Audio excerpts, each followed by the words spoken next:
Hello guys, welcome back to my YouTube channel. Ayan guys, magluluto ako ngayon ng ginataang gulay na gabi. Ayan, papakita ko sa inyo yung mga ingredients. Ready to cook na siya. Ayan po ang mga ingredients ko. Ayan po yung gabi. Ready to cook na siya. Ayan, malinis na yan. Ayan yung gata. Ito yung pangalawang gata. Ito yung unang gata. Tsaka yung mga ricados ko, sibuyas, may luya, may tanglad, sibuyas dahon. Ayan. At saka yung panghalo ko, alam mo ba guys, yung maggulay kayo ng ginataang gabi, mas masarap ang ihalo yung paksiw na tambakol. Tapos isali mo yung sabaw niya. Sobrang sarap. Ayan po yung panghalo ko sa ginataang gabi. Ayan. Ayan, ano muna natin siya, iluto muna natin siya ng tubig. Kasi yung katas nito, dapat tanggalin natin kasi makatito. Ayan, dito muna natin sa kahoy iluto. Ito na sa lako.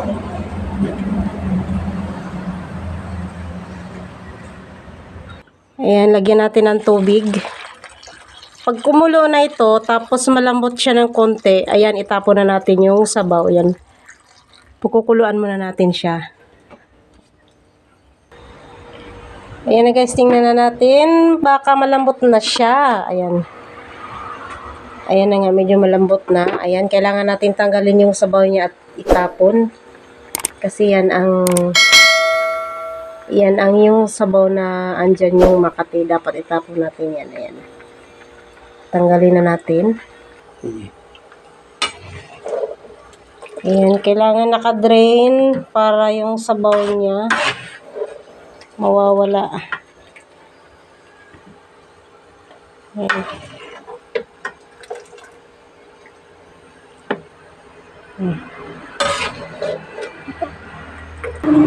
Ayan na guys, nalipat na natin sa drainer. Ayan. Ano ba yung pangalan ito? Ayan, naka-drain na siya. Ayan. Ayan, ilipat natin dito ulit para isalang natin. Ayan. Ayan siya. Ayan po. Ayan, isalang natin ulit siya guys.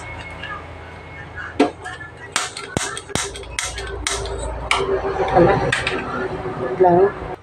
Ayan.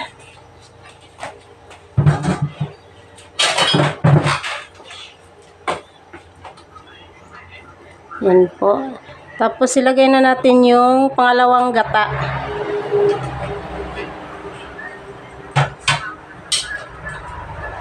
Ayan. Lutuin natin ulit siya ng gata. Ayan. Para mas masarap. Wala na siyang yung kape niya. Kasi Makati ang gabi. Ganyan. Kailangan lutuin masyado natin sa pangalawang gata.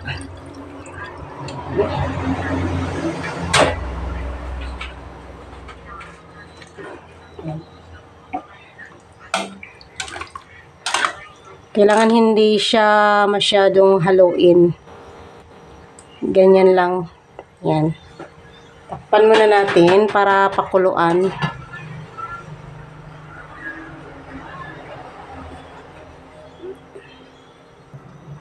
Yan na guys, kumulo na siya. Ayan, hayaan muna nating kumulo siya ng kumulo. Ayan, para matanggal talaga ang kape niya. Kailangan natin pakuluin natin ng masyado. Ayan, huwag natin siyang hahalo-haloin. Ganyan lang ang pagluto ng gabi. Huwag halo-haloin natin para hindi siya kumati. Ayan, hayaan na lang natin ng ganyan. Pakuluan natin ng masyado. At saka yung malambot na malambot. Masarap kasi pag malambot yung gabi. Ayan. Takpan ulit natin. Ayan na guys. Pwede na siyang ilagay na natin yung mga sangkap niya. Ayan, ganyan lang. Kasi medyo kumunti na yung sabaw niyang unang gata. Ayan. Hinaan lang natin ang apoy. Baka maubos yung sabaw niya. Ayan.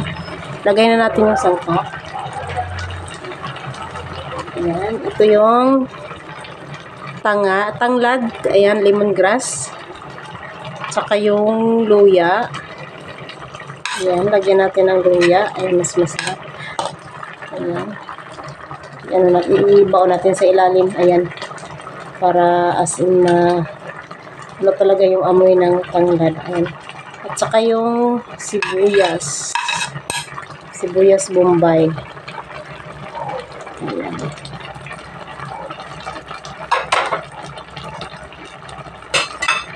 Saka yung ano guys, dapat ilagay na natin yung sabaw ng paksiw para mas lalong lumasa siya, masarap. Ayan, yung sabaw ng paksiw.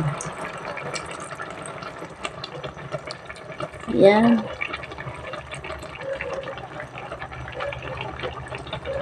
Ganyan lang pagluto ng ginataang gabi. Hindi natin masyadong halo-haloin. Ayan, ganyan lang siya. Ganyan. Yun. Ayan. Kaya kumakati yung gulay na gabi kasi hinahalo-halo. Hindi natin hahalo. Pag naggulay tayo ng gabi, wag halo-haloin. Kasi ganyan yung ano, kumakati yung gabi. Yung iba nagluluto ng gabi, makati daw. Hindi siguro marunong magluto ng gabi. Ganyan lang siya. Takpan natin ulit.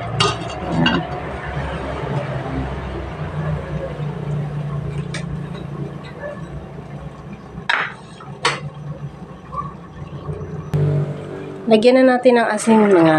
Ayan. Ayan. Malapit na itong maluto.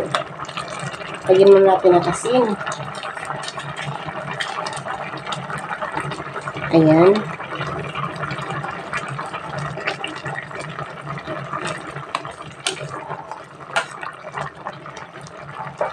Saka isunod na natin yung paksiw. Ayan yung paksiw na tambakol.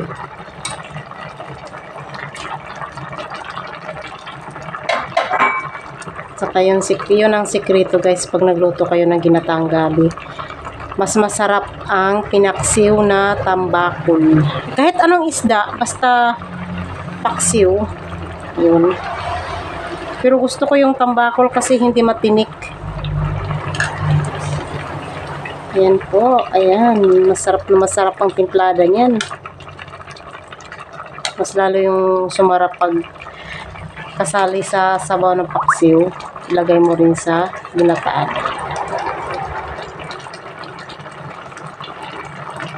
Ayan. Takpan natin ulit. Kailangan yung sabaw. Kailangan yung konti na lang siya hindi masyado. Yung may matitira ding sabaw niya. Mamaya natin isunod yung unang gata.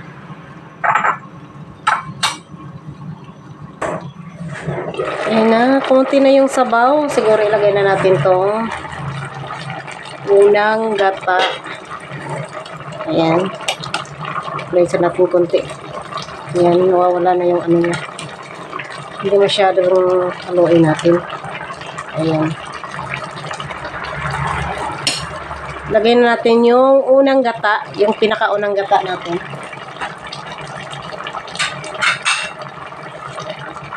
Ayan, ito na yung gatang una. Ayan o, ayan. Siya. Sobrang dami, pero pakukuluan muna natin ulit hanggang sa lamit na rin yung sabaw niya. Ganyan lang magluto ng gabi guys para mawala yung kati niya. Ayan po, ayan. Lakasan natin yung apoy para kumulo ulit. Ayan.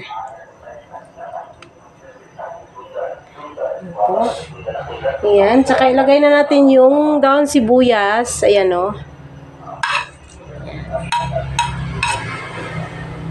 Pakuluan muna natin siya ulit. Para kumunti na rin yung sabaw niya. Ayan. Para medyo may oil siya. Mas masarap yung gata na. Yung natitirang may lumulutang na oil. Yung may mantika. Ayan.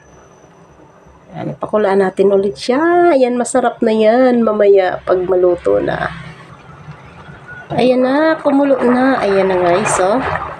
Wow, sarap na yan. Sabaw. Ayan.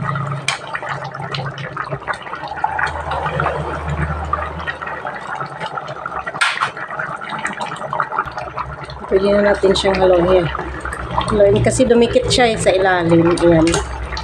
Ganyan lang pag ano. Para hindi siya maputong yung nasa ilalim. Ayan.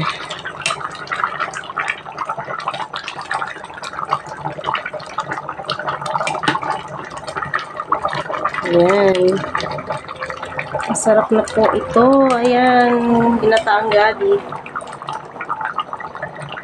Lagyan na natin ng bitsin. Ayan.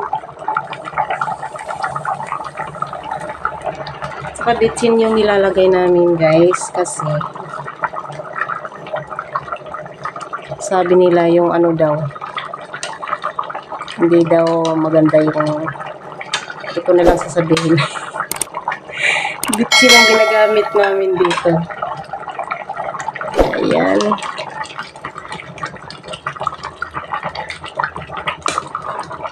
Napakasarap na gabi kasi yung gabi maano siya, malapot.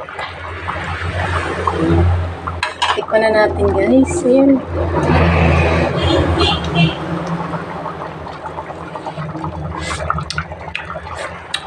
Wow. Yan na guys, luto na, okay na siya. Okay na, pwede nang kainin, ready to eat na siya. Ayan na. Ang ating ginataang gabi. Ayan. Medyo nag-ano talaga siya, malapot na. Ayan na guys. Ready to eat na ang ating ginataang gabi. Ayan guys. Let's eat! Bye-bye! Thank you for watching. Don't forget to like and subscribe my YouTube channel. Thank you guys.